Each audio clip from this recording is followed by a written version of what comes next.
उपकारासाठी येथे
आ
ते संसारी दयावंत जे अंतरी, येथे उपकारासाठी आले घर जा वैकुंठी.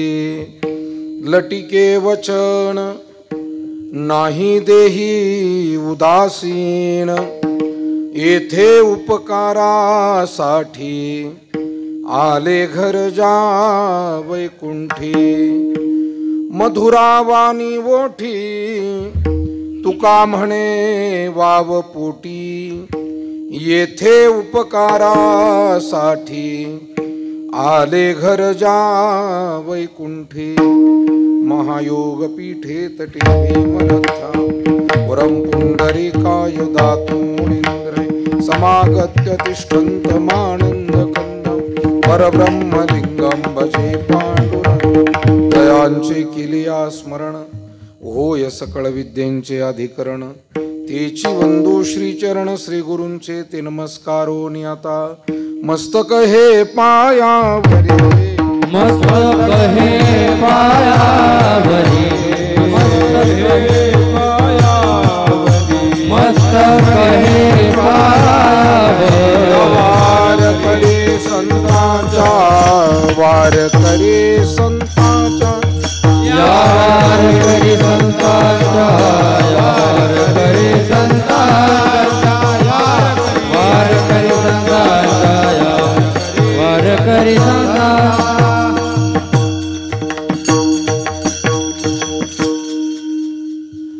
धन्य ते संसारी दयावंत जे अंतरी, येथे उपकारासाठी आले घर जा वैकुंठी. संत श्रेष्ठ जगद्वंदनीय जगद्गुरु श्री तुकाराम महाराज या अभंगातून अशा महात्म्यांना, त्यांच्या जीवनाला, त्यांच्या येण्याला धन्यता देतात ज्यांच्या अंतःकरणामध्ये अपार असा दयाभाव असतो. केवळ परोपकारासाठी ही मंडळी या भूतलावर आलेली असतात, जे मूळचे वैकुंठाचे आहेत, जे कधी खोट्या वाणीचा, खोट्या विषयांचा आश्रय करत नाहीत, देहभावाविषयी जे उदासीन राहतात, समाजाच्या कल्याणार्थ ज्यांची वाणी अत्यंत मधुर पद्धतीने जे समाजाला मार्गदर्शन करतात, आणि ज्यांचं अंतःकरण हे विशाल असतं. महाराज म्हणतात धन्य ते संसारी विठाला.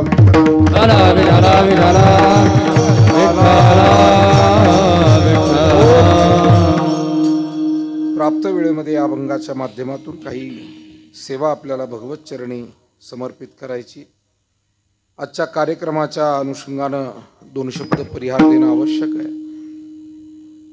संबंध महाराष्ट्रातील वारकरी संप्रदायामध्ये अलौकिक अद्भुत असं आध्यात्मिक कार्य ज्यांच्याद्वारा घडलं आणि ज्यांच्या मार्गदर्शनानं हजारो साधक वारकरी संप्रदायामध्ये प्रेरणेनं निर्माण झाले, असे परमादरणीय वैकुंठवासी हरिभक्तिपरायण गुरुवर्य सुभाषजी महाराज सूर्यवंशी यांची प्रथम पुण्यतिथी, प्रथम पुण्यस्मरण आणि त्यानिमित्तानं संपन्न होणारा हा 5 दिवसीय कीर्तन महोत्सव सोहळा, या कार्यक्रमाच्या निमित्तानं संपन्न होणारी काकड आरती, गाथा भजन, हरिपाठ आणि हरिकीर्तन अशी वारकरी संप्रदायाच्या नियमावलीनुसार संपन्न होणारी ही सेवा या परिवारातील त्यांच्या धर्मपत्नी श्रीमती शिलाताई सुभाष सूर्यवंशी, त्यांचे चिरंजीव श्री महेश सुभाष सूर्यवंशी, या परिवारातील प्रमुख मंडळी हरिभक्तिपरायण श्री बापू गणपत सूर्यवंशी, हरिभक्तिपरायण श्री गोवर्धन गणपत सूर्यवंशी, हरिभक्तिपरायण पुणे स्थित आमचे स्नेही श्री महावीर गणपत सूर्यवंशी महाराज, श्री रविशेठ गणपत सूर्यवंशी, सौभाग्यवती स्वातीताई शामराव खांदवे, हरिभक्तिपरायण श्री शामरावजी खांदवे साहेब, त्याचप्रमाणे त्यांचे भाचे श्री अण्णासाहेबजी खरसाडे, संपूर्ण परिवार, त्याचप्रमाणे अध्यात्म क्षेत्रातील उपस्थित असलेली सर्व पूजनीय मान्यवर मंडळी, आदरणीय मच्छिंद्रजी गायकवाड महाराज, पूजनीय जाधव महाराज, वासुदेवजी महाराज खेडकर, अनिरुद्धजी महाराज शिंदे, आदरणीय आवटी महाराज, अंगदजी महाराज, अवधूतजी महाराज, मृदंगाचार्य, सूरज महाराज, नानाजी शिर्के महाराज, हरिभक्तीपरायण मुंडे महाराज, बाजीराव महाराज वराड, शिंगोटे नाना महाराज, काळे महाराज, हरिभक्तीपरायण राहुरी तालुक्यातून आलेले मोरे महाराज, तात्या महाराज, आदरणीय प्रभाकर नाना म्हसे, राहुरी तालुक्यातूनच आलेले आमचे राजूभाऊ जुगे पाटील परिवारातील त्यांचे सर्व सदस्य, अनेक गावोगावची आलेली सर्व सन्माननीय मंडळी, आपल्या सर्वांच्या उपस्थितीमध्ये ज्ञात अज्ञात सर्वच आपण पूजनीय मंडळी, आमची सगळी गुरुबंधू साधक मंडळी या ठिकाणी उपस्थित आहे. आणि सर्वांच्या उपस्थितीमध्ये थोडंसं आपल्या सर्वांच्या अंतःकरणामध्ये विषाद आहे, दुःख आहे. एका अर्थानं महाराजांनी त्यांचं परमकल्याण साधलेलं आहे. कारण आयुष्यभर परमार्थ करून त्यांच्या आयुष्याचा शेवट झालेला आहे. ज्या पद्धतीने दीर्घायुष्य लाभायला पाहिजे ते लाभलं नाही.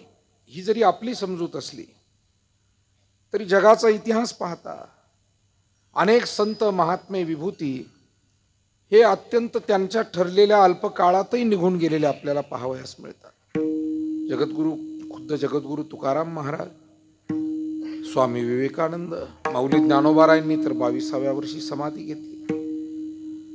आणि सकल संतांचा जरी विचार आपण केला तरी बहुतांशी संत आपलं कार्य आटोपलं निघून गेले. या न्यायानं तुमचे आमचे परमस्नेही आणि वारकरी संप्रदायासाठी खरं तर ज्यांचं असणं फार महत्त्वाचं आणि मोलाचं होतं ते आदरणीय सुभाषजी महाराज सूर्यवंशी आपल्यातून गेलेत. कीर्तनाच्या माध्यमातून आपण त्यांना ही भावपूर्वक श्रद्धांजली आदरांजली संपन्न करतो आहोत. विठाला विठाला विठाला विठाला विठाला.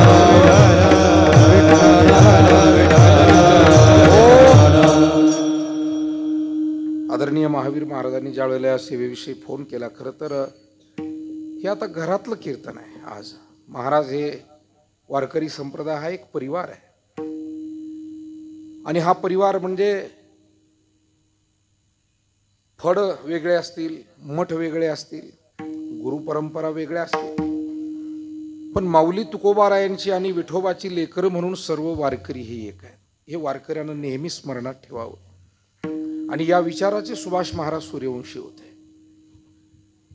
दुर्भाग्यानं दुर्दैवानं वारकरी म्हणवत असताना सुद्धा बऱ्याच वेळेला मी या मठाचा, तो त्या मठाचा, मी या फडाचा, तो त्या फडाचा, आणि असा थोडासा किंचित दुरावा जपण्याचा प्रयत्न वारकरी म्हणून होतो. पण तो होऊ नये.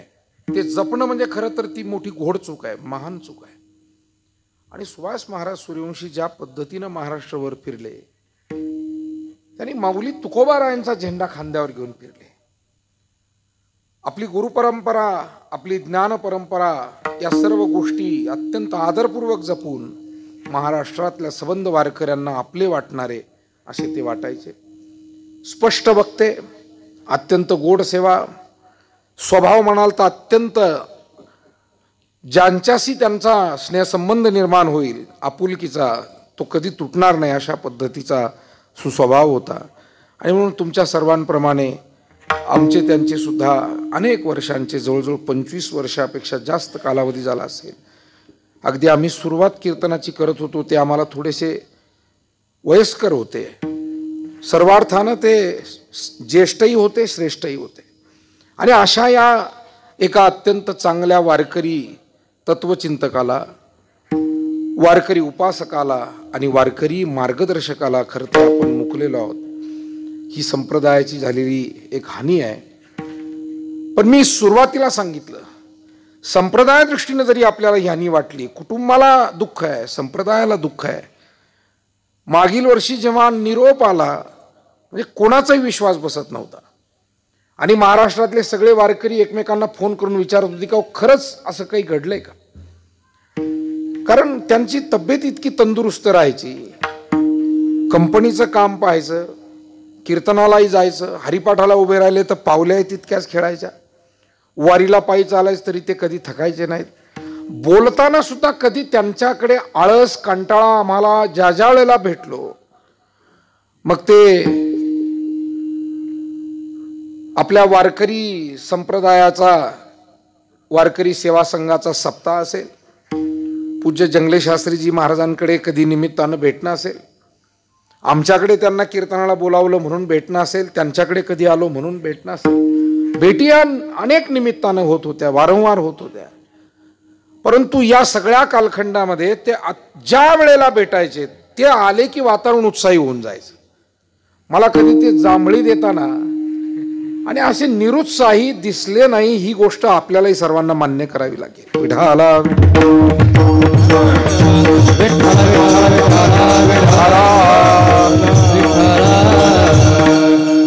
उत्साही महात्मा, सदैव कार्यासाठी तत्पर, जी काही सेवा, जे काही कार्य वाट्याला येईल त्यासाठी तत्परता त्यांची असायची.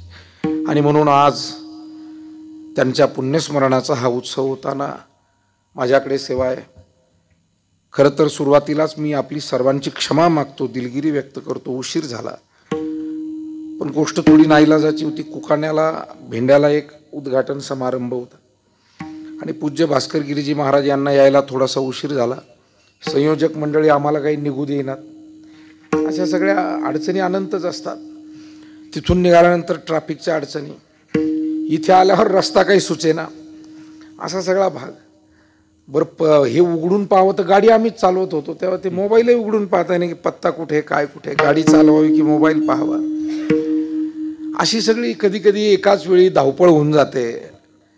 आमची गाडी, मोठी गाडी खराब झाली म्हणून ड्रायव्हर ती गाडी रिपेअरला घेऊन, तोही नगरमध्येच होता दिवसभर, तो तिकडे गेला ना आम्ही इकडं आलो. पण त्याला ती गाडी घेऊन जाणं भाग होतं, आम्हाला दुसरी गाडी घेऊन इकडे येणं भाग, असा सगळा थोडा धावपळीचा भाग झाला. परंतु आपण सगळ्यांनी समजून घेतलं. आदरणीय महावीर महाराजांनी इतकेच जुने संबंध माझे.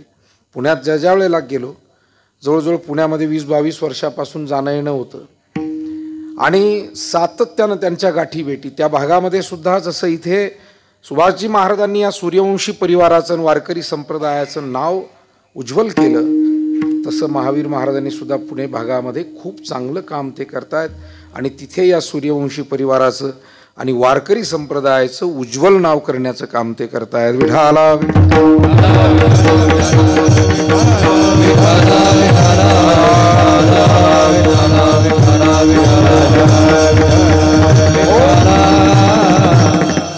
जीवन प्रत्येकाला लाभलेलं असलं तरी ते सर्वांना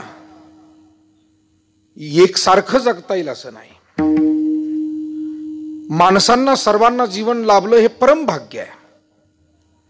दुर्लभम त्रयमेव तद्देवानुग्रह हेतुकम मनुष्यत्वम मुमुक्षुत्वम महापुरुष संश्रया.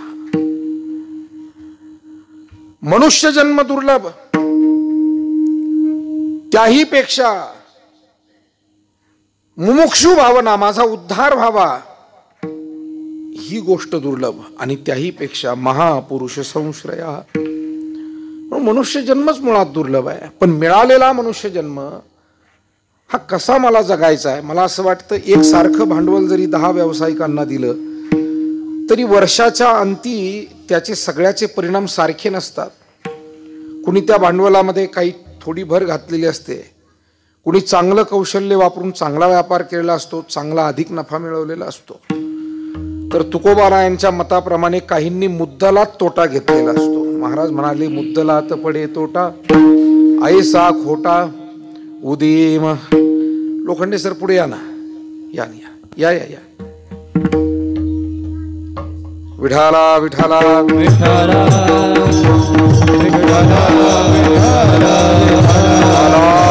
विठाला विठाला विठाला विठाला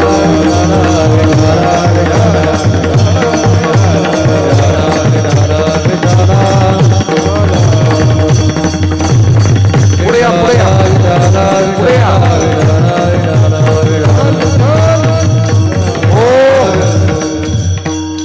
आमचे गुरुबंधू आहेत, प्रगती कॉम्प्युटर इथे नगरमध्ये त्यांचं मोठं प्रसिद्ध आहे आणि त्यांच्या समवेत सन्मान्य अधिकारी मंडळी आलेले. या गोडके साहेब या. आता हे पारनेरून आलेत, वैकुंठवासी पूज्य नाना महाराज वनकुटेकरांचे शिष्य, आपण सगळे ओळखतोच गोडके दादांना. या. विठाला विठाला विठाला विठाला विठाला विठाला विठला विठाला विठाला विठला विठला लोखंडे सरांचा माझा सकाळपासून फोन चालू आहे, पण मी एवढीच विनंती केली, सर आता मी वेळेवर पोहोचतो, आज काय मला चहा पाण्याला बोलवू नका. त्यांचा आग्रह होता, पण काय तुकाराम बीजेचा उत्सव सुरू व्हायचा. दुपारचं कीर्तन करून आल्यावर त्याची काही मीटिंग, त्याची काही आवर सावर, कारण परवाच्याला पारायण चालू व्हायचे आणि कीर्तनातून सुट्टीने सवड तर काही मिळेना. बरं, ठरल्या ठिकाणी शब्द दिल्याप्रमाणे जावं लागतं. ते सगळं उरकलं, म्हटलं उद्घाटन करून घेतील. त्यांचे इतके फोन की एवढं उरकून परत तिकडे भेंड्याला जावंच. तेव्हा आपण सगळी मंडळी उपस्थित आहात. फार प्रस्तावना लांबवणार नाही. या दादा या. खऱ्या अर्थानं वारकरी संप्रदाय हा अलौकिक संप्रदाय. या संप्रदायानं माणसाला माणूस म्हणून जगायला शिकवलं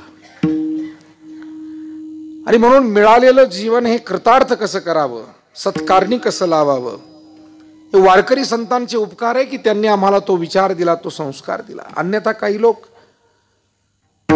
सामान्य जीवन जगले, दुर्भाग्यानं काही लोक निंद्य जीवन जगले आणि फार थोडे लोक धन्य जीवन जगू शकले, असं आपल्याला म्हणावं लागेल. विस्तार पुष्कळ होईल, पण या 3 मुद्द्याला धरून जरी आपण थोडासा विचार केला तरी निंद्य जीवन म्हणजे काय. ज्ञानोबारायांचा विचार त्यामागचा असा आहे, जो म्हणे वाचे काय भलतया दुःख दे तू जाये, स्वार्थ साधिता न पाहे पराचे हित, याला निंद्य जीवन म्हणावं. आपला स्वार्थ साधत असताना जो यत किंचितही दुसऱ्याच्या हित अहिताचा विचार करत नाही, याला काही जीवन म्हणायचं.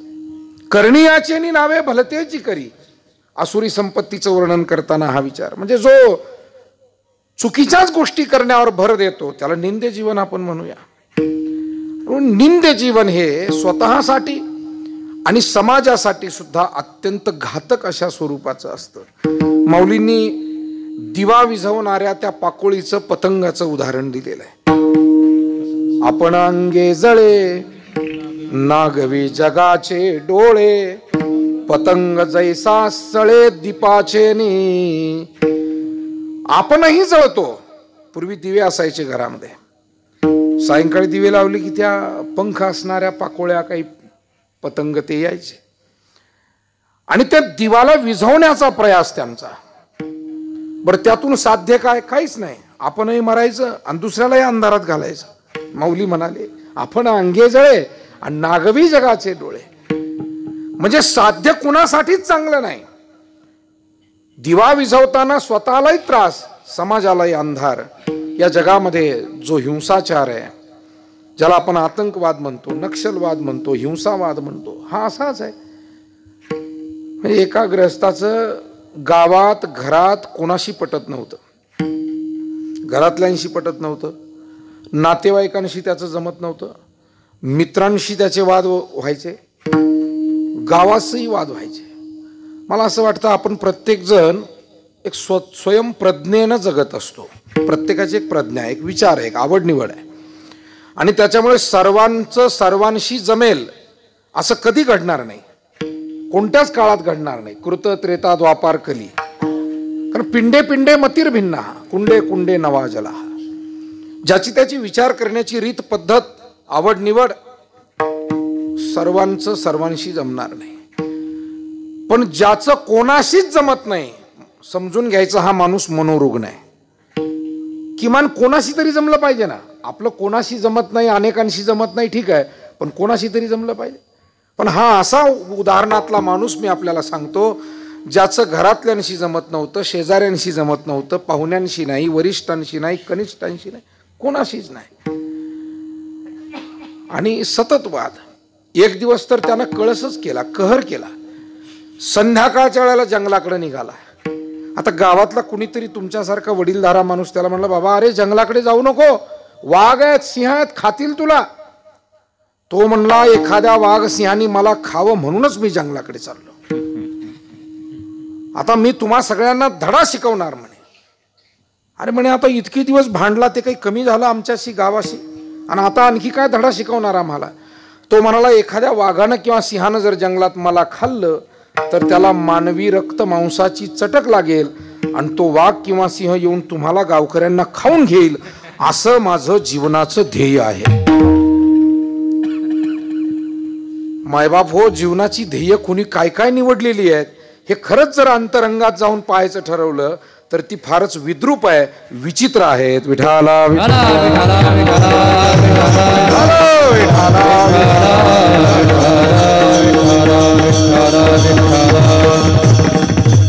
नारकीय जीवन जगणारे अनेक लोक हे चुकीच्या विचारानं, चुकीच्या संस्कारानं, चुकीच्या संगतीनं आणि चुकीची उद्दिष्ट घेऊन जगणारी पुष्कळ. त्यांचा ना स्वतःला फायदा आहे ना इतरांना फायदा आहे. आणि म्हणून असं निंद्य जीवन जगामध्ये हे सर्वथा त्याज्य आहे. असं जीवन कुठेही असू नये. किंबहुना त्या जीवनाकडे आपण जराही तिकडे आपलं जीवन जाऊ नये याची काळजी घेणं फार गरजेचं आहे. त्यानंतर एक सामान्य किंवा स्तुत्य जीवन आपण त्याला म्हणू, की किमान पाप पुण्याचा विचार करून जगणं, हित अहिताचा विचार करून जगणं, आपला प्रपंच आपलं कर्तव्य करत असताना इतरांच्याही काही उपयोगाला पडणं, ज्याला आमच्या संतांनी विषयी म्हटलेला आहे. पामराचा विषय सोडा, पण जो विषयी असतो ना तो प्रपंचासह थोडा परमार्थ करण्याचा प्रयास करतो. आसक्ती मात्र प्रपंचाची असते, परंतु भक्ती घडावी ही थोडीफार सद्भावना त्याच्या मनात असते. विठाला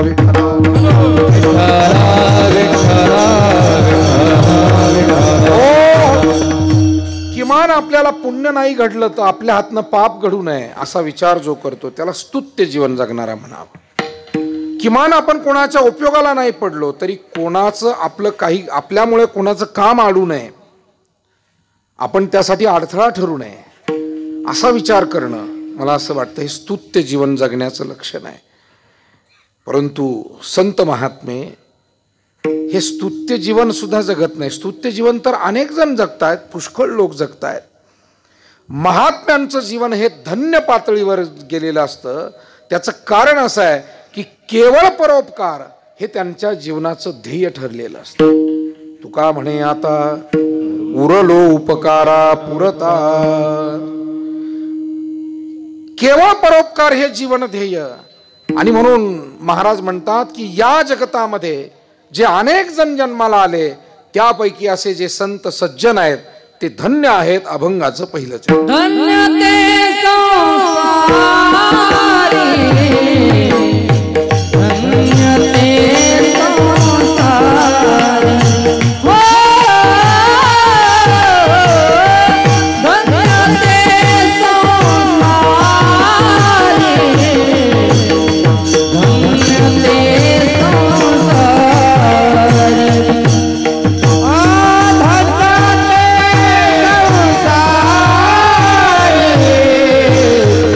धन्य ते संसारी,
दयावंत जे अंतरी. इथे संसारी शब्द हा जो वापरला गेला तो संसार करतोय म्हणून संसारी अशा अर्थानं नव्हे, तर या मृत्यू लोकात या संसारात जन्माला आलाय म्हणून संसारी. म्हणून हा संसारी शब्द गृहस्थी माणसापासून ते सर्व जेवढे जन्माला आले, मग तो ब्रह्मचारी असेल, वानप्रस्थी असेल, संन्यासी असेल, या संसारात जन्माला आला म्हणून संसार. बाजारला गेला म्हणून माणसं काय म्हणतात, बाजार करू, नाही का. वारीला गेला म्हणून काय म्हणतात, वारकरी. शाळेत जातो म्हणून तो विद्यार्थी. संसारात आला म्हणून संसारी. विठाला विठाला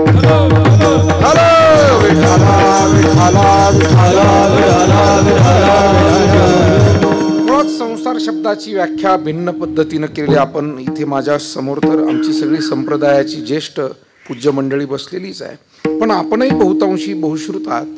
सर्वांना ठाऊक आहे जन्म मृत्यू याला संसार म्हटलेला आहे. अवघ ब्रह्मांड यालाही संसार म्हटलं. अवघाची संसार सुखाचा खरे. देहाला संसार म्हटलं तरी देहादिक हे संसारे सर्व ही मांडिले से गुंफिले. मग कुठे उपाधीला संसार म्हटलं, कुठे एकूण असलेलं हे ब्रह्मांड याला संसार म्हटलं. आणि म्हणून या मृत्यू लोकात जन्माला आलेले जेवढे या अर्थानं धन्य ते, त्यातले ते धन्य. कोण धन्य? आता एक एक लक्षण पुढे सांगायला सुरुवात केली. पहिलं सांगितलं दयावंत जे अंतरी, ज्यांच्या अंतःकरणामध्ये अपार दया असते म्हणून दयावंत म्हणायचं. साधारण दया प्रत्येकाच्या अंतःकरणात असते, पण दयावंत सगळे नसतात. आपल्या लोकांचं भलं व्हावं, आपले लोक वाचावे, ही दया प्रत्येकाच्या मनात आहे की नाही? दया आहेच ना, दया नाही कुठे. पण सकल विश्वातील जीव मात्र सुखी असावे असं ज्यांना वाटतं त्यांना म्हणावं दयावंत. कारण इथे दया जरा व्यापक आहे. तरी दया ते ऐसी पूर्ण चंद्रिका जैसी. पौर्णिमेचा चंद्र तो एकदा का आकाशामध्ये उगवला, स्वच्छ चांदणं, शीतल प्रकाश.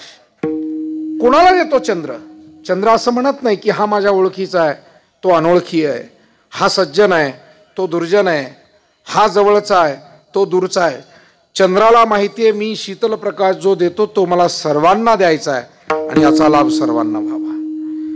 महात्म्यांची जी दया महाराजांनी म्हटले नाही, दया करणे जे पुत्रा, दया करणे जे पुत्रा, दया करणे जे पुत्रा, तेची दास आम्ही दासी, तेची दास आणि दासी, तेची दास आणि दासी, तेची दास आणि दासी, तेची दास आणि दासी, तेची दास आणि दासी. दया करणे जे पुत्रासी, तेची दास आणि दासी, तेची दास आणि दास. दया करणे जे पुत्रासी, तेची दास आणि दासी, तेची दास आणि दासी.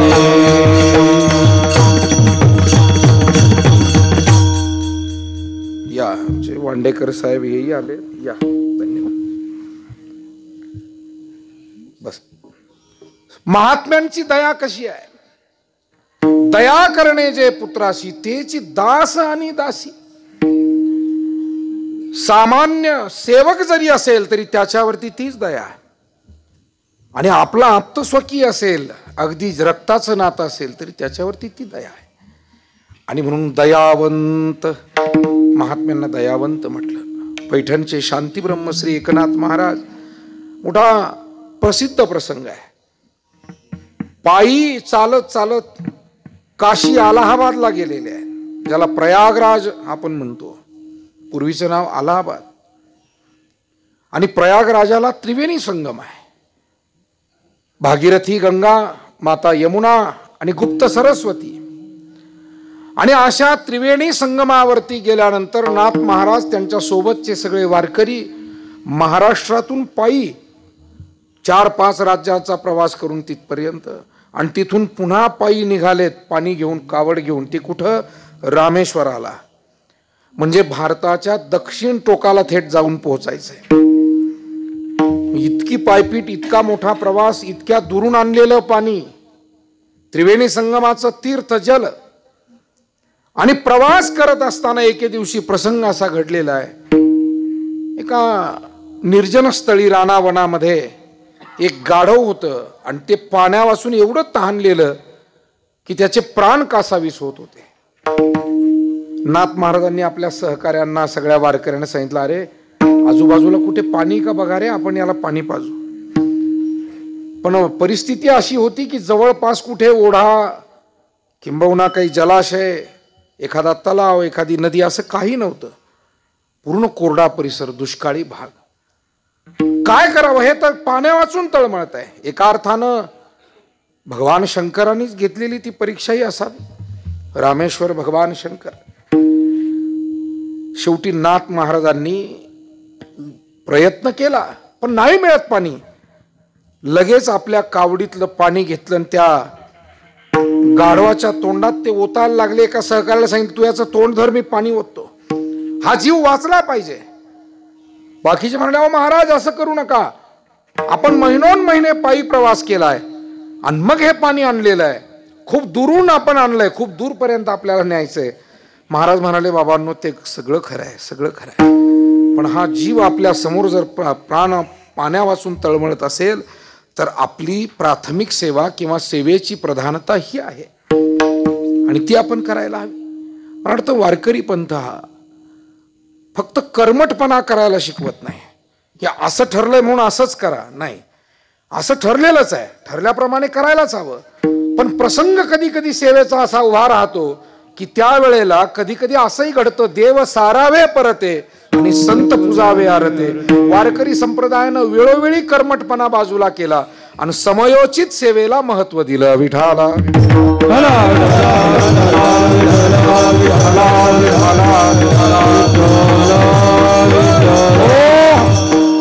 आपले आदरणीय सुभाषजी महाराज सूर्यवंशी खरं म्हणजे अशाच प्रागतिक आध्यात्मिक विचाराचे होते की जे व्यवहार आणि अध्यात्म याची सांगड कशी घालायला हवी, प्रपंच आणि परमार्थ याचा सुयोग्य मेळ कसा असावा, आधुनिकता आणि आध्यात्मिकता हे एकत्र कसे समाजाला सांगावे, अशा एका चांगल्या विचारानं परमार्थ करणारे ते होते. आणि म्हणून सांगण्याचा मतितार्थ सांगण्याचा भाव इतकाच आहे की नाथ महाराजांनी त्या गाढवाला पाणी पाजलं, कारण त्या गाढवात त्यांना देव दिसला. त्याने सांगितलं की अरे याचा आत्मा म्हणजेच परमात्मा आहे. समम सर्वेषु भूतेषु तिष्ठन्तम परमेश्वरम. गीतेनं आम्हाला हे शिकवलेलं आहे. किंबहुना आदेशही तोच दिलेला आहे, साधकांना अनुभवही तसाच आलेला आहे. शुनीचैव स्वपाकेच पंडिता समदर्शिना. असा समदर्शीपणाचा अनुभव महात्म्यांनी घेतला. नामदेवरायांना कुत्र्यामध्ये पांडुरंग दिसला. त्यांनी हाक मारून सांगितलं, हे पांडुरंगा थांब, त्या चपात्यांना तूप लावलेलं नाहीये. इकडनं या डॉक्टर साहेब, या बाजूने या, या या. विठाला विठाला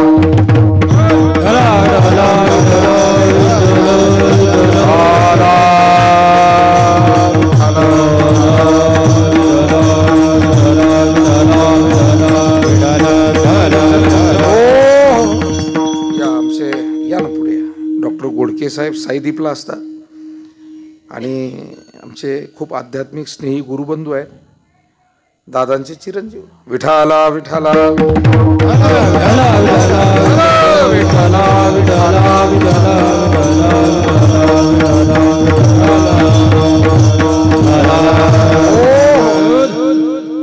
खरं म्हणजे दिवसभर मी खूप शक्ती खर्च केली आज या सगळ्या मंडळींना येतो येतो म्हणण्यामध्ये, कारण इतके फोन होते. जेवायला या, कॉफी घ्यायला तरी या. हे प्रेम आहे, काय करणार. मला असं वाटतं आपण एवढंच ध्यानात ठेवायचं वारकऱ्यांनी की माऊलींच्या ज्ञानेश्वरीमुळे, तुकोबारायांच्या गाथेमुळे आणि पांडुरंगाच्या भक्तीमुळे आपल्या वाट्याला आलेलं हे प्रेम आहे. आपण व्यक्ती म्हणून तिथे महत्वाचे नाही, हा विचार महत्वाचा आहे. आणि ही सगळी सुज्ञ माणसं त्या विचारावर प्रेम करतात, व्यक्ती प्रधान नाही, विचार प्रधान आहे. विठाला विठाला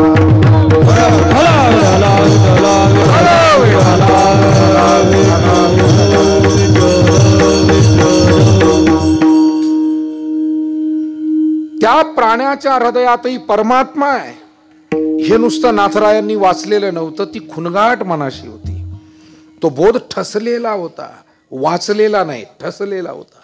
तो अंतःकरणामध्ये ग्रहण केलेला होता. आणि म्हणून परमार्थ एकदा अंगी बाणला की तो परमार्थ जगण्यातून दिसायला लागतो.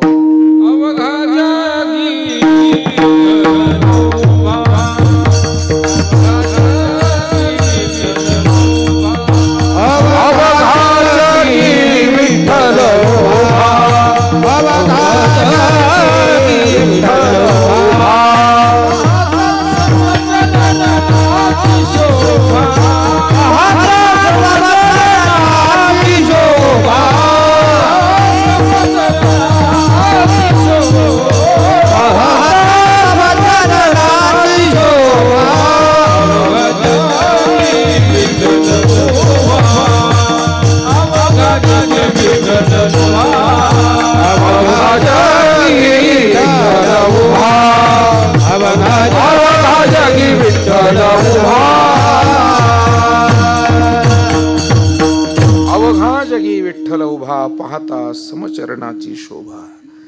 अगदी नाथराय सुद्धा असंच म्हणाले, एका जनार्दनी एकपणे उभा चैतन्याची शोभा शोभतसे. अवघा परमात्माच हे समस्तही श्री वासुदेव. ऐसिये प्रतिती रसाचा उतला भावो म्हणून भक्ता माझी रावो आणि ज्ञानिया तोची. प्राणी मात्रातही तो परमात्मा आहे हे नाथरायांनी अंतःकरणापासून उमजून घेतलेलं होतं. मला असं वाटतं की हा दृष्टिकोनाचा फरक आहे. अंतःकरण आणि दृष्टिकोन शुद्ध झाला की मग चराचरात देव दिसू लागतो. शुद्ध ज्याचा भाव झाला,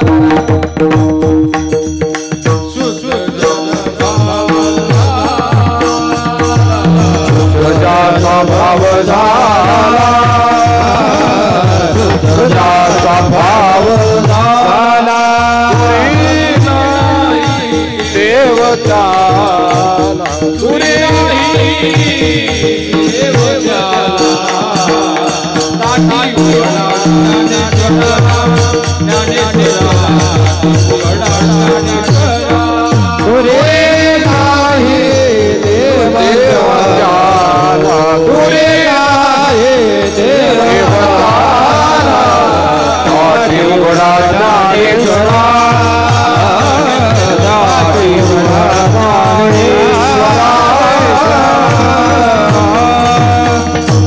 आदिशक्ती माता मुक्ताईंचं हे वचन आहे. शुद्ध ज्याचा भाव झाला दुरी नाही देव त्याला.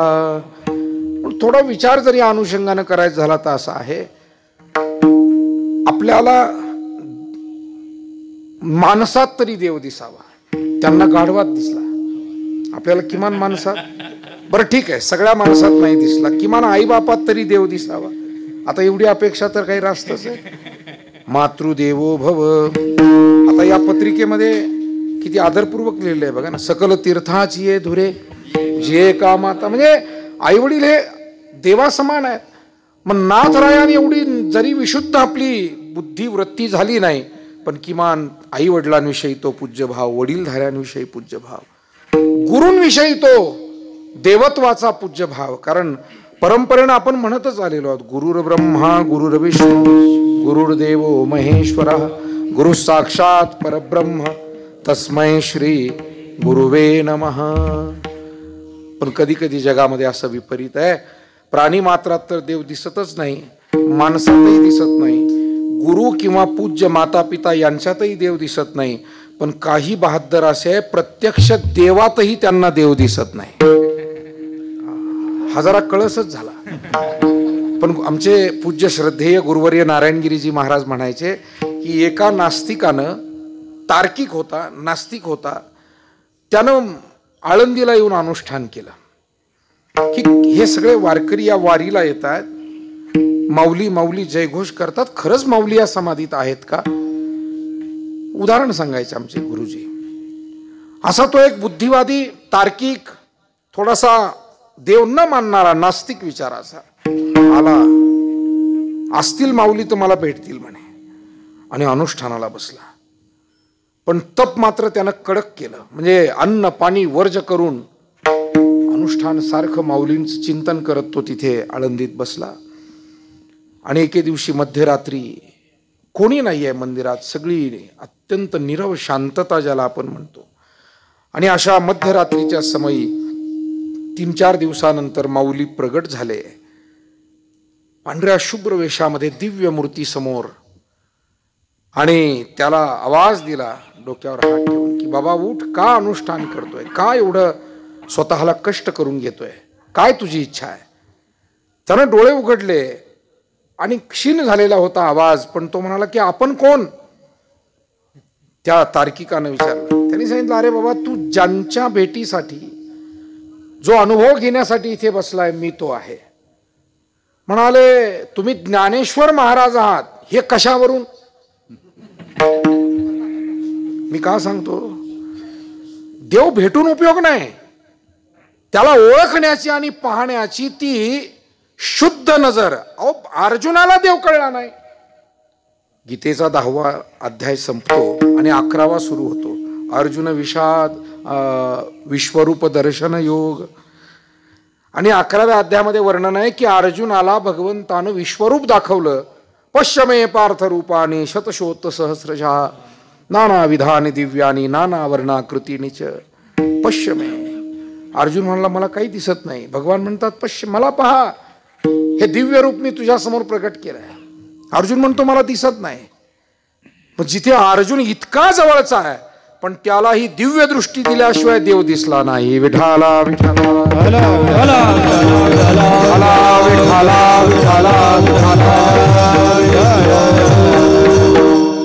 नजरेचा विषय फार सूक्ष्म आहे.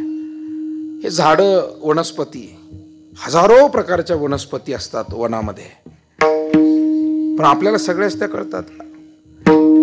एका फॉरेनर माणसानं आपल्या गर्भगिरीच्या पर्वतातल्या वनस्पतीवर PhD केलेली आहे.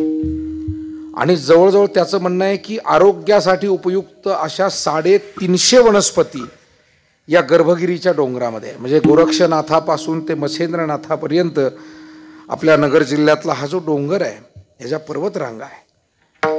आपल्याला कुठं ठाऊक आहे. आपल्याला गेलं तर फक्त दगडच दिसतात. आपण जो काय दगड आहे बाबा, काय धोंडे आहे. ती वनस्पती पाहण्याची नजर आपल्याकडे नाही. पाहिली वनस्पती तरी ती कोण आहे माहीत नाही. कोण आहे नाव माहीत झालं वनस्पतीचं तरी तिचा कोणत्या कारणासाठी उपयोग होतो, कुठल्या आजारासाठी औषध म्हणून उपयोग होतो हे माहीत नाही.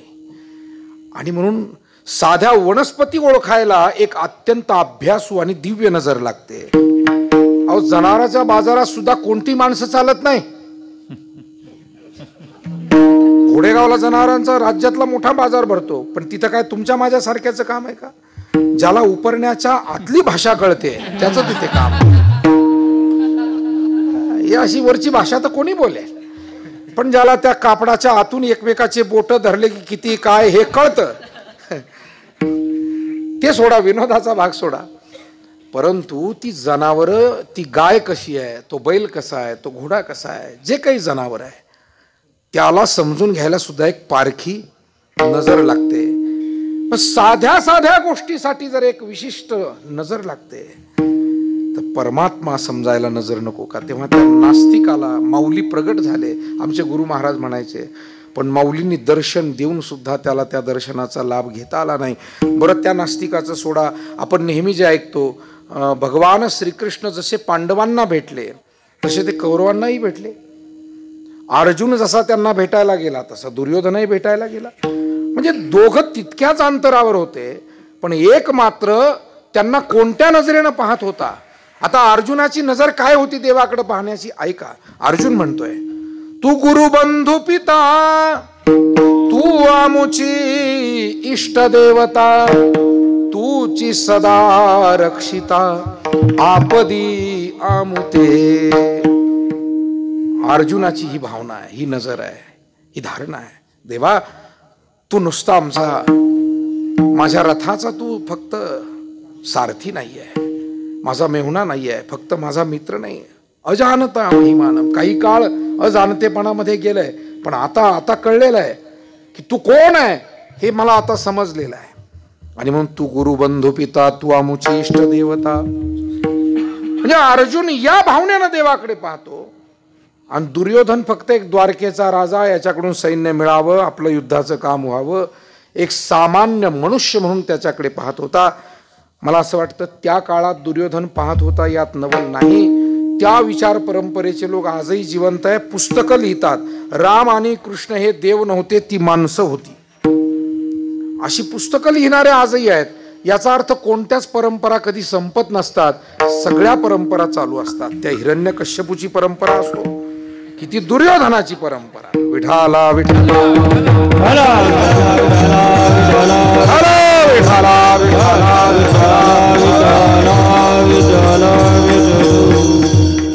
देव दुर्योधनालाही भेटला, पण तो त्याला देव म्हणून कधीच वाटला नाही. फक्त आमच्या पांडवांचा मेहुणा आहे, त्याची बहीण अर्जुनाला दिलेली आहे सुभद्रा, एवढं नातं होतं, एवढ्याच नजरेनं तो पाहत होता. एका विचारकानं फार सुंदर वाक्य दिले. वाक्य फार छोटं आहे, पण विचार जितका जितका चिंतन कराल तितका त्याचा अर्थ गहन आहे.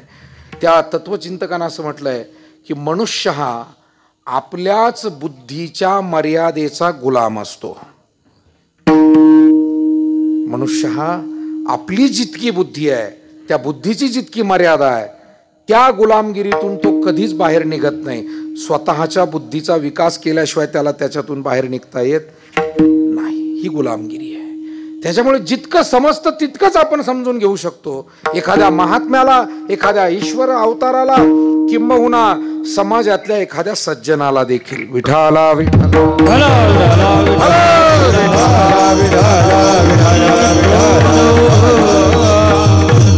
मंबाजी बुवाला तुकाराम महाराज हे शेवटपर्यंत काय वाटले, कुठंतरी माझं दुकान यांच्यामुळे बंद पडेल. म्हणजे हे संत आहे, जगाच्या उद्धाराला आले असं तो कधीच वाटत नव्हतं. तो फक्त म्हणत होता माझा प्रतिस्पर्धी जन्माला आला. मंबाजीला काय दिसले तुकाराम महाराज, फक्त प्रतिस्पर्धी. तुकाराम महाराजांची स्पर्धाच मुळात कुणाशी नव्हती. त्यांनी डायरेक्ट वरचा निरोप सांगितलेला आहे. तुका म्हणे मज धाडिले निरोपा, मार्ग हा सोपा सुखरूप. मग आता स्पर्धेचा प्रश्नच उरला कुठे. ज्यांनी पाठवलं त्याचं काम घेऊन इथे आलो असं स्पष्ट महाराज म्हणतायत.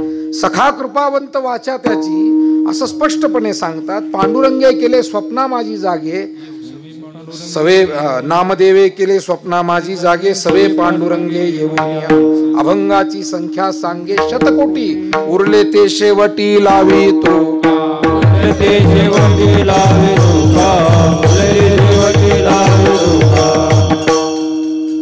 बुद्धीची मर्यादा आहे, त्याची गुलामगिरी आहे. रामेश्वर भट्टानं आपल्या बुद्धीचा विकास केला आणि त्या मर्यादेतून बाहेर पडला. आणि एक दिवस त्यानं मान्य केलं की तुकोबारा हे सामान्य नाही, व्यक्ती नाही, ती एक शक्ती आहे. रामेश्वरांचे स्वतःचे उद्गार आहे. तुकिता तुलने ब्रह्म तुकासी आले, तुकिता तुलने म्हणून रामेश्वरे चरणी मस्तक ठेविले, आरती तुकारामा स्वामी सद्गुरु धामा, आरती तुकारामा. आणि म्हणून ग्रंथ का वाचायचे, कीर्तन का ऐकायची, सत्संग का करायचा, साधू संत महात्म्यांच्या मुखातून परमार्थ श्रवण का करायचं, तर या बुद्धीच्या गुलामगिरीतून आपल्याला बाहेर पडायचं आहे. या बुद्धीच्या ज्या मर्यादा आहे, ज्या कक्षा आहेत, त्या तोडून अधिक व्यापक विचार, अधिक व्यापक चिंतन, अधिक व्यापक हृदयातले भाव आणि बुद्धीचे वृत्तीचे भाव करायचे. कारण त्याच्याशिवाय परमात्म तत्व हे व्यापक आहे.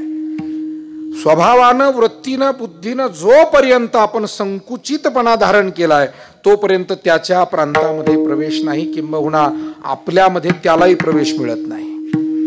आणि म्हणून भगवान परमात्म्याला समजावून घेण्यासाठी आपल्यालाही व्यापक व्हावं लागेल. सांगण्याचा भाव इतका आहे की महाराजांचं अंतकरण एवढं विशुद्ध आहे, संतांचं अंतकरण एवढं विशुद्ध आहे की ती दया फक्त आपल्यापुरती एक आहे. आमचे गुरु महाराज एक उदाहरण सांगायचे. म्हणे बस स्टँडवर एक मनुष्य उतरला आणि गावाकडे पायी जाऊ चालत. पूर्वीच्या काळी दूर कुठेतरी असायचा तो फाटा, गाव दूर, फाट्यावर उतरला, गावाकडे चालला आणि त्याला त्याच्या शेताकडे वस्तीकडे काहीतरी पेटलेलं दिसायला लागलं. त्याला भीती वाटू लागली, मनात एक ना अनेक विचार यायला लागले. माझ्या शेतावर तर काही पेटलं नसेल, माझी झोपडी तर पेटली नसेल, माझी चाऱ्याची गंजी तर पेटली नसेल. आणि तेवढ्यात गावाकडनं एक जण सायकलवर येत होता, त्यानं थांबलं. ओ नाना थांबा थांबा, अहो कोणाच पेटलं होय? त्याने सांगितलं काय नाही रामभाऊ, तुमच्या चुलत भावाचं पेटलं. मग काय हरकत नाही म्हणला, काढा तंबाखू.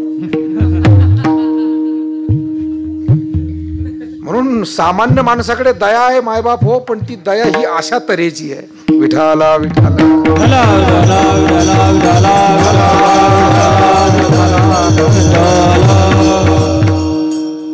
आहेत अनेक काही माणसं आपल्यासारखी की जे शेजार धर्मही पाळतात, इतर दुःखितांसाठी सुद्धा धावतात. नाही मी म्हणत नाही, कोरोनाच्या काळामध्ये अनेकांनी एकमेकाला मदत केलेली आपण पाहिलेली आहे, अनेक माणसं एकमेकांसाठी धावलेली आपण पाहिलेली आहे. तेव्हा अडचणीचा काळ होता आणि या काळातून पार पडण्यासाठी काही ना काही दोन शब्दाचा आधार सुद्धा त्या काळात फार मोठा वाटत होता. आठवणीनं आवर्जून दोन शब्दाचा आधार दिला, फोनवर जरी बोललं तरी माणसाला खूप हायसं वाटत होतं. आणि म्हणून सांगण्याचा मतितार्थ इतका आहे की महात्मे हे दयावंत आहेत. दयावंत शब्दासाठी बोललो. दया तर सगळीकडे आहे.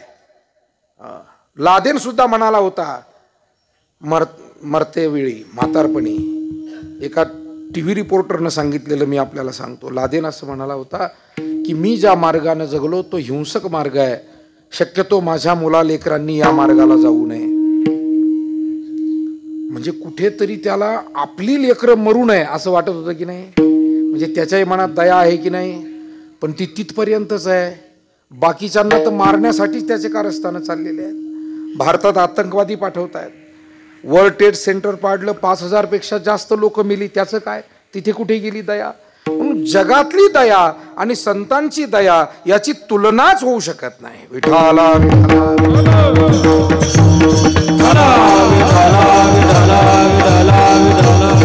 धन्य ते संसारी दयावंत जे अंतरी. माऊली ज्ञानोबारायांनी ज्या वेळेला ज्ञानेश्वरी ग्रंथ लिहून पूर्ण केला, अर्थात सांगितला, सच्चिदानंद बाबांनी लिहिला, श्रोत्यांनी तो ऐकला.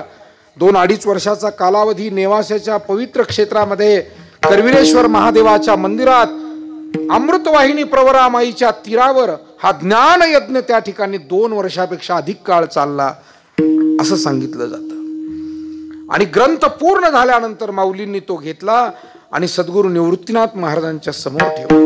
किंबहुना तुमचे केले धर्म कीर्तन हे सिद्धी नेले, एथ माझे जीवरले पायी कपण. महाराज तुमच्याच कृपेनं तुम्ही सांगितलेलं हे कार्य पूर्ण झालंय. मी एक सेवक म्हणून माध्यम होतो, बाकी तुमच्या शक्तीनं सामर्थ्यानं हे कार्य झालं. पण तरी देखील या सेवेतला एक छोटासा सेवक सहभागीदार म्हणून का होईना, या ग्रंथपूर्तीनंतर मला काही प्रार्थना करायची, मला काही मागणी करायची. गुरु महाराज, निवृत्तीनाथ महाराजांचे डोळे थोडे पाणावले.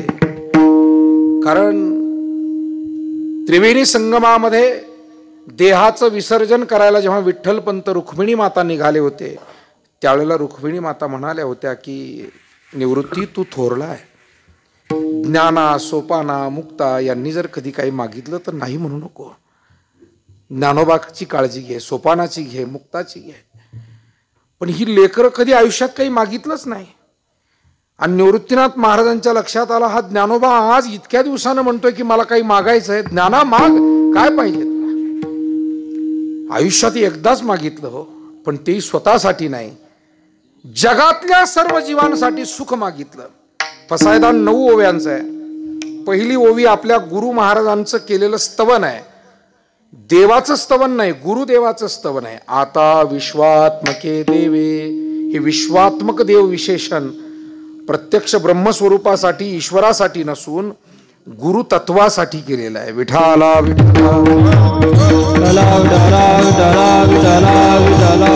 अहो सद्गुरु निवृत्तीनाथ महाराज, आपण विश्वात्मक आहात, तुम्ही सामान्य नाही.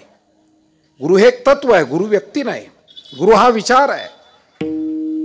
आणि माझ्या या पसायदानानं तुम्ही संतुष्ट व्हा. आणि मला माझी प्रार्थना जी आहे ती माझं मागणं पूर्ण करा. पहिली ओवी 9 ओव्यातली गेली, 8 राहिल्या. मधल्या 7 ओव्यामध्ये मागणी आहे आणि शेवटची जी 9वी ओवी आहे त्याच्यामध्ये निवृत्तीनाथ महाराजांनी दिलेला आशीर्वाद आहे.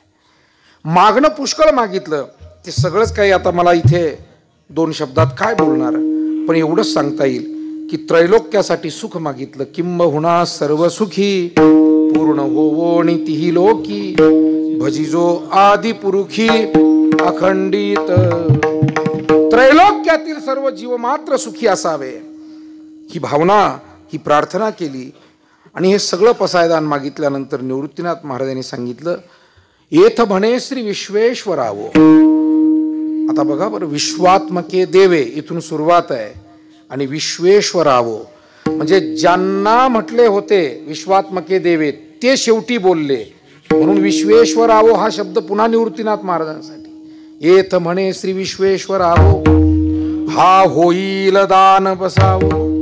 ज्ञानोबा तुम्ही जे मागितलंय तुमचं मागणं पूर्ण होईल असा आशीर्वाद मी देतो. श्री गुरु निवृत्तीनाथ महाराजांनी आशीर्वाद दिला आणि तो आशीर्वाद मिळाल्यानंतर येणे वरे ज्ञान देवो. वर म्हणजे आशीर्वाद. आता मराठी भाषा आहे, शब्दांचे अर्थ अनेक होतात. लग्नाची पत्रिका असली तर त्याच्यात सुद्धा वर असतो आणि वधू असते, पण तिथे वर शब्दाचा अर्थ लग्नाच्या पत्रिकेत नवरा मुलगा नवरदेव असा होतो. एखादा मनुष्य म्हणतो, अहो काय खाली सामान पडले, जरा वर ठेवावं. तिथे वर ठेवा म्हणण्यात उंच असा अर्थ असतो. वर शब्दाचा मराठी अर्थ उंचही होतो, वर शब्दाचा मराठीतलाच अर्थ नवरा मुलगा नवरदेवही होतो आणि वर शब्दाचा अर्थ आशीर्वाद असाही होतो. जनाबाई एका ठिकाणी म्हटलं ना, ज्ञान होया ज्ञानासी ऐसा वर या टिकेसी आणि येणे वरे ज्ञान देवो सुखिया झाला विठाला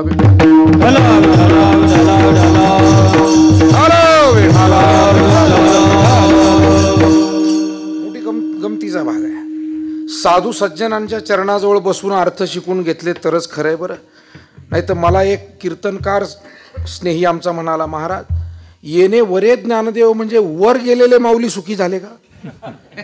म्हटलं मुळात माऊली वर गेलेले नाही, वर गेले ते तुकाराम महाराज आणि जे खाली समाधीस्थ बसले ते माऊली. तेव्हा इथे वर वर वगैरे त्याचा काही संबंधच नाही. मला आश्चर्य वाटलं की कीर्तन करून या महाभागाची जर ही तरा, तर श्रोत्यांची काय तरा होईल. विठाला विठाला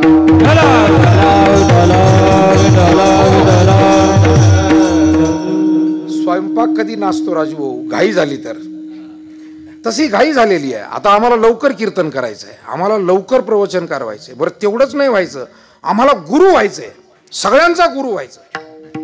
म्हणजे आम्ही शिष्यच झालो नाही अजून. शिष्य होण्यासाठी सुद्धा एक मोठी श्रेष्ठ पात्रता लागते. शिष्य होणं सोपी गोष्ट आहे. आपल्या साधकांना सांगितलं पाहिजे, शिष्य होणं म्हणजे माऊली होणं आहे. शिष्य होणं म्हणजे कोण होणं? माऊली होणं. होता येईल काय माऊली आपल्याला? मग शिष्यच जिथे होता येत नाही तिथे आपण गुरु कधी होणार? पण मोठे विचित्र शब्द ऐकायला मिळतात.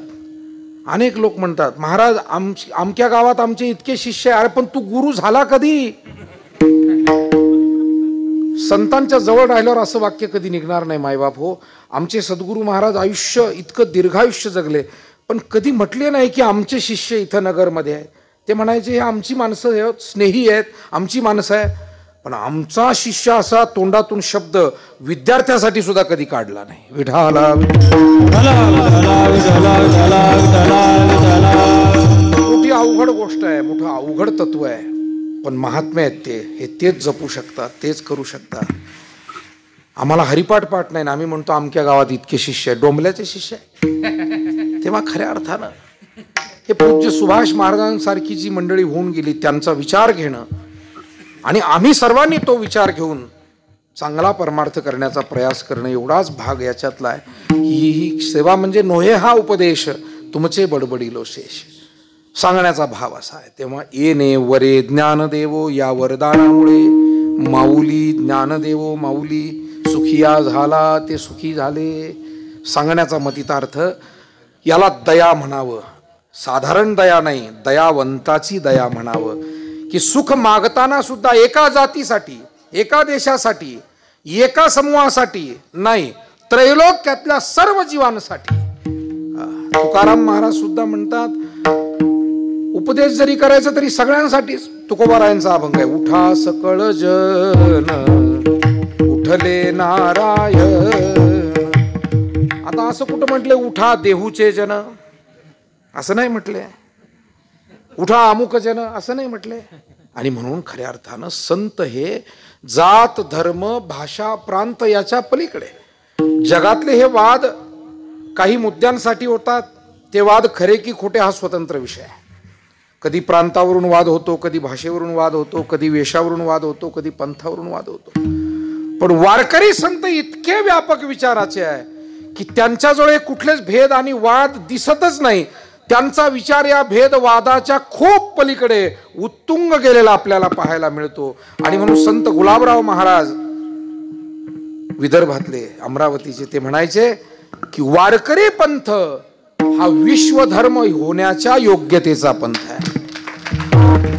सबंध विश्वातील लोकांनी हा आपला धर्म म्हणून स्वीकारावा.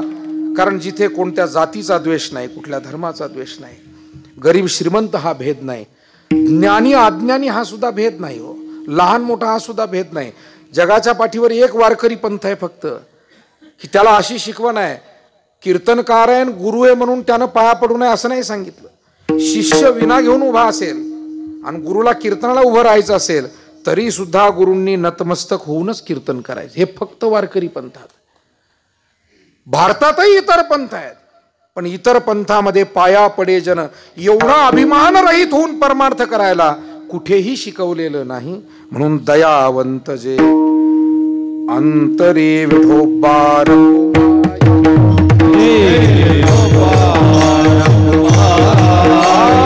हरि जय जय जय जय विठोबार कुमार हरि जय जय विठोबार कुमार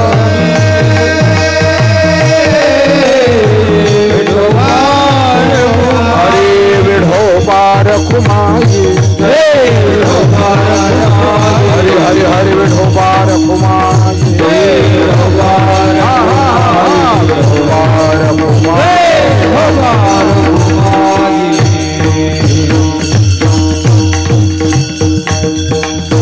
मला आदरणीय महाराजांनी सांगितलेलं होतं 8:30ला थांबावंच लागतंय. आणि म्हणून मी पुढील तिन्ही चरणाचा सरळ अर्थ पाहून, कारण इतकी गोड श्रोते मंडळी, संख्या कमी जास्त असू शकते कुठेही, पण इतके आमची सगळी वरिष्ठ मंडळी इथं बसली, आपल्यासारखे पूज्य भाव असलेले भाविक भक्त बसले. आणि त्याच्यामुळे मलाही इतका मोह झाला की मी तिथे बोलत बोलत धसाळ गेलो. बरं का, माऊलींची भाषा आहे, म्हणजे त्याच्यात पाल्हाळ झाला. त्या पहिल्या चरणात पाल्हाळ झाला. काय म्हणा, पाल्हाळ म्हणा, बरोबर म्हणा, चूक म्हणा, तुमचं तुम्ही ठरवा. मी आनंद घेतलाय आणि आनंद घेण्याचंच काम करत राहावं, बाकी दुसरं काही नाही आहे. नाही ठीक आहे, 2-5 मिनिट इकडे तिकडे, परंतु काय, परत दुसरी सेवा आहे ना आपल्या सगळ्या मंडळींना, त्याच्यामुळे तोही विचार केला पाहिजे. सांगण्याचा भाव इतका आहे की महात्मे हे दयावंत आहेत आणि असे हे महात्मे धन्य आहे, यांचं जीवन खरं धन्य आहे. तुकोबारायांनी विचारलं, महाराज आणखी या महात्म्यांचं जीवन कशावरनं तुम्ही धन्य म्हणताय? महाराज म्हणतात, जे केवळ परोपकारासाठी वैकुंठ लोकातून इथे आले. अभंगाचं दुसरं चरण. येथे उपकारासाठी, येथे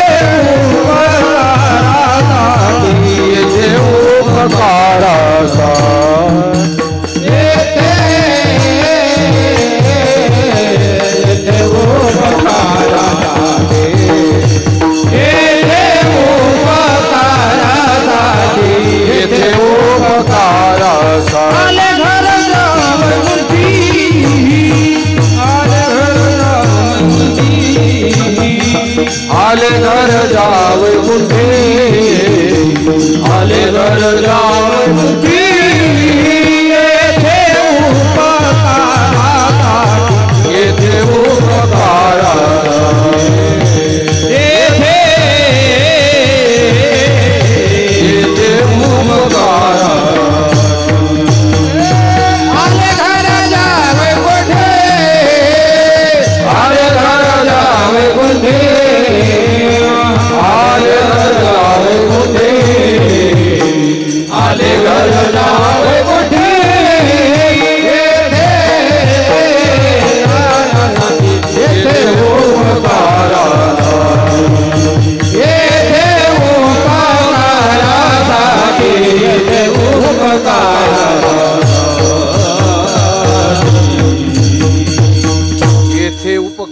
उपकारासाठी आले घरजा वैकुंठी.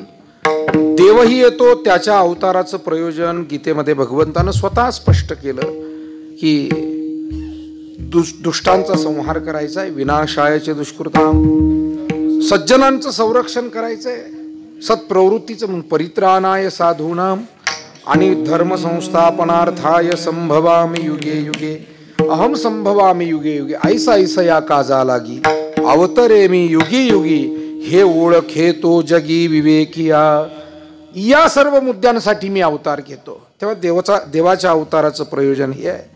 तसं संत सुद्धा आपलं कार्य ठरवून येतात. मला वाटतं जीवाला कार्य ठरवून येत नाही, जीवाला पूर्वीच्या कर्माप्रमाणे जन्म घ्यावा लागतो. केले कर्म झाले तेची भोग आले, उपजले अगा कर्मी जय उरावे, तीही सुखदुःखी फळा यावे आणि तेची भोगावया यावे. देहा एका म्हणून जीव हा मागील कर्म आणि वासना यानुसार जन्म घेतो. भगवंत हा संतांच्या आग्रहाखातर परिस्थिती रूप अवतार घेतो. संत मात्र स्वतंत्र इथे येण्याची इच्छा ठेवतात आणि स्वतःच्या इच्छेनं येतात. मला असं वाटतं देवाला संताच्या इच्छेनुसार यावं लागतं, जीवाला कर्मानुसार यावं लागतं आणि संत स्वेच्छेने येतात. म्हणून आलो हा स्वतंत्र शब्द आहे. महाराज म्हणतात आम्ही वैकुंठवासी आलो याची कारणाशी. आणि आलो म्हणालेत म्हणून जाताना जातो म्हणाले बरं का. कारण सूत्र आलो म्हणता ज्याला येईल त्यालाच जातो म्हणता येईल. आम्ही जातो तुम्ही कृपा असू द्यावी, सकळा सांगावी विनंती माझी. वाडवेळ झाला उभा पांडुरंग, वैकुंठा श्रीरंग बोलावितो.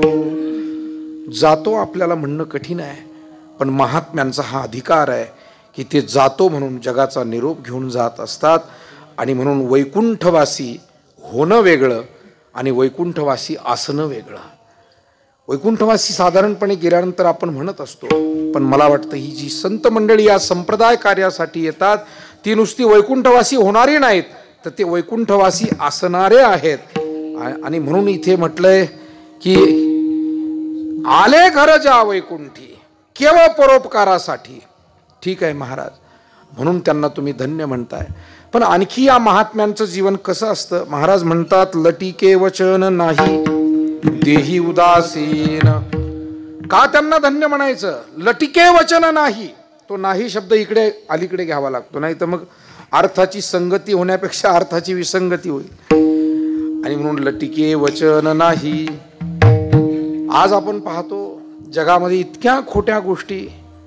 आता महाराजांनी म्हटलंय खोटे कोठे सरे देवाची ये पायी.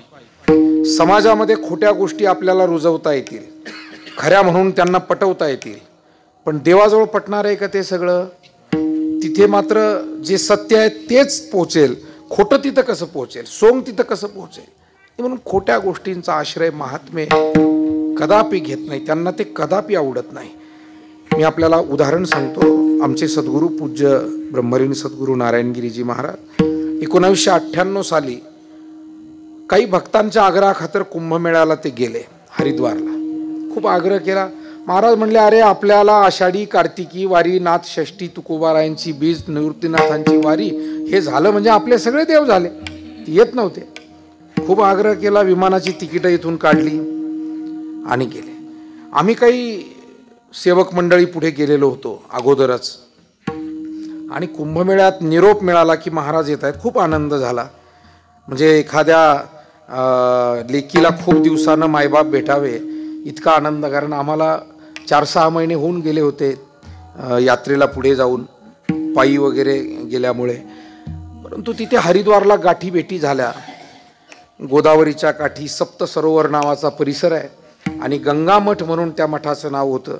आम्हाला जे सांगितलं, आम्ही महाराज यायच्या आधी 2 दिवस तिथे जाऊन बसलो होतो त्या मठाच्या दारात. महाराज येणार आहेत आपले, केवढा आनंद. आणि तिथे भेट झाली. भेट झाल्यानंतर शाही स्नानाचा दिवस होता. शाही स्नानाच्या दिवशी आता मोठी मंडळी होती सोबत, आमदार खासदार अशी. ते म्हणाले महाराज आपण सगळे व्यवस्था केलेली आहे, जिथे मुख्य हरकी पौडी शाही स्नान तिथे आपल्याला द्या. महाराज म्हणाले अरे बाबा आपण वारकरी माणसं, आपण का त्यांच्यासारखे मोठे महात्मे आहोत. ज्यांचा अधिकार आहे त्यांनी तिथे स्नान करावं. आपण अशा ठिकाणी स्नान करू की सगळ्या संतांचं पाणी आपल्या अंगावर आलं पाहिजे. काय महात्म्य, काय भाव आहे, काय महात्म्य, काय मनाचं मोठेपण आहे. वास्तविक यांचा अधिकार कमी नव्हता. स्वतः तेही संन्यासी होते, वारकरी होते, पण त्यांनी सांगितलं नको. आणि त्याच वर्षी तिथे स्नान कोणी आधी करायचं आणि कोणी नंतर, त्याच्यावर मारामाऱ्या झाल्या होत्या. 1998च्या कुंभाचा इतिहास कोणालाही विचारा, आम्ही तो डोळ्यांनी रक्तरंजित सगळं पाहिलेलं आहे. तिथे होतो. डोकी फुटली होती, कोणाचे हातपाय तुटले होते, काहींना मूर्छित करून गंगेत फेकून देणं. साधू माणसं एकमेकांना त्रिशूळानं, तलवारीनं आणि मिळेल त्या गोष्टीनं मारामाऱ्या त्यांच्या चालल्या होत्या. आणि तेच सकाळी आमचे महाराज म्हणत होते की अरे आपल्याला नको बाबा, आपण वारकरी माणसं. आणि खूप जिथे कुठेच गर्दी नाही अशा दूर ठिकाणी आम्हाला 4-2 जी काही साधक मंडळी बरोबर घेतली, तिथे जाऊन स्नान केलं, स्नानाचा आनंद घेतला आणि पुन्हा आम्ही मठावर आलो. मला का सांगायचं, खोट्या गोष्टीचा आश्रय महात्मे करत नाही. ही खोटी प्रतिष्ठा आहे. याने आंघोळ अगोदर करावी का त्याने आंघोळ अगोदर करावी, ही खोटी प्रतिष्ठा आहे ना.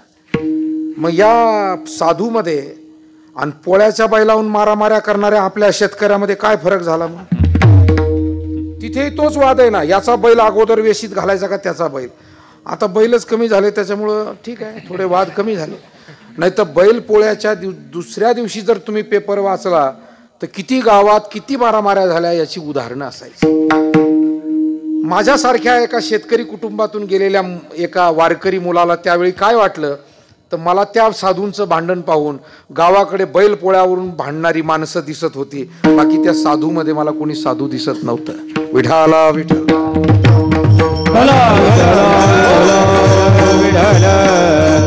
पण मला असं वाटतं कोणताही विषय अर्धवट बोलून सोडून देऊ नये, म्हणून 2 वाक्य पुढची ऐका. 2 महिने त्या कुंभामध्ये आमचा मुक्काम होता आणि अनेक विरक्त साधू सुद्धा आम्ही पाहिले, अनेक साधनेत रत असलेले साधू पाहिले. म्हणून एकावरनं दुसऱ्याची पुन्हा परीक्षा आपल्याला करता येत नाही. खूप काही महात्मे पाहिले आणि खूप काही असा विध्वंस घालणारे लोक पाहिले. तेव्हा क्षेत्र कोणतंही असो, बरी वाईट माणसं सर्व ठिकाणी असतात एवढंच. पण खरे महात्मे खोट्याचा आश्रय घेत नाही. म्हणून लटिके वचन नाही. धर्मराज हे सत्यवादी होते. अशी अनेक सत्यवादींची उदाहरणं आपल्याला इथेही देता येतील. तेव्हा लटिके वचन नाही, धन्य ते संसारी. देही उदासीन, धन्य ते संसारी. देहभावाविषयी उदासीन कसे, फक्त एक ओवी सांगून पुढे जाऊ. तरी या देहावरी उदास वैसिया परी, उखिता जैसा बिढारी बैसला आहे. दुसऱ्याची पिशवी बिराड सांभाळताना आपण त्याला ममत्व ठेवतो का नाही, त्यानं दिलंय तो आला की त्याची त्याला पिशवी देऊन टाकायची. तसं महात्मे या देहाला सांभाळताना पिंड हा पाचांचा अनिला उसना, हे बिराड आहे, काही वर्ष आपल्याला दिलंय, मृत्यूच्या वेळी ज्याचं त्याला देऊन जायचंय. महात्म्यांना या देहाची आणि देह संबंधाची अजिबातही आसक्ती नसते. आणि म्हणून लटिके वचन नाही, देही उदासीन, धन्य ते संसारी. महाराजांना विचारलं तुकोबारायांना, महाराज अजून तुम्हाला या महात्म्यांची अशी कोणती विशेष गुणलक्षणं दिसतात. महाराज म्हणाले की ज्यांची वाणी या समाज कल्याणासाठी, मार्गदर्शनासाठी नेहमी मधुर असते. आता मधुर शब्द निघाला म्हणून सांगतो. मधुरवाणी कशाला म्हणावं, ज्या उपदेशाचा, ज्या मार्गदर्शनाचा परिणाम मधुर आहे त्या वाणीला मधुर म्हणा. आज ती वाणी कठोरही असेल, आई रागावते लेकरानं शाळेत जावं, पण तिच्या रागावण्यातही उद्याचं त्याचं भलं आहे. म्हणून आईचं आजचं रागावणं सुद्धा काय आहे, मधुरच आहे. तसं आमचे गुरु महाराज, आमचे हितकर्ते, आमचे मायबाप कधी काळी एखादा शब्द आमच्यावर रागावले तरी आपण त्याचा अन्यथा घेऊ नये, चुकीचा अर्थ घेऊ नये, त्यामध्ये आपलं हितच आहे. मधुर वाणी म्हणजे तुकोबाराय कधी कधी किती कडक बोलले, किती सांगो तरी नाही ऐकती. भटकीचे, आता हा भटकीचे शब्द काय गाथेतला आहे का गीतेतला आहे का वेदातला आहे, ही अस्सल गावरान शिवी दिली महाराजांनी. विठाला विठाला.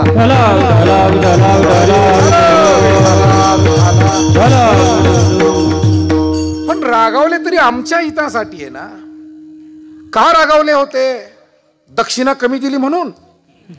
नाही नाही नाही नाही, तो छंदच नव्हता. हे रागावणं म्हणजे देवाचं भजन हे का करत नाही, संसाराची आसक्ती कमी का करत नाही, जीवनाचा उद्धार का करून घेत नाही, यासाठी हे रागावणं होतं. आणि म्हणून मधुर वाणी आहे संतांची. आणि अंतःकरण व्यापक आहे, विशाल आहे, सुख दुःख पचवण्याची क्षमता आहे अभंगाचं शेवटचं चरण. मधुरवाणी मधुरवाणी मोठी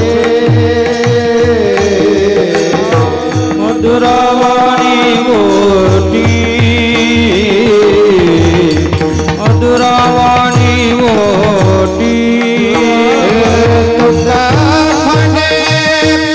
वाव मोठी वाव मोठी येथे उपकारासाठी येथे उपकारासाठी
समर्पित करताना पुन्हा एकदा ज्यांच्या पुण्यस्मरणार्थ ज्यांनी आयुष्यभर पुण्य कार्य केलं आणि विशेष म्हणजे या अहमदनगर शहराला पांडुरंगाचं नगर बनवण्याचं काम करणारी जी काही महत्त्वाची महात्मे मंडळी त्यामध्ये सुभाष महाराज सूर्यवंशी हे सुद्धा.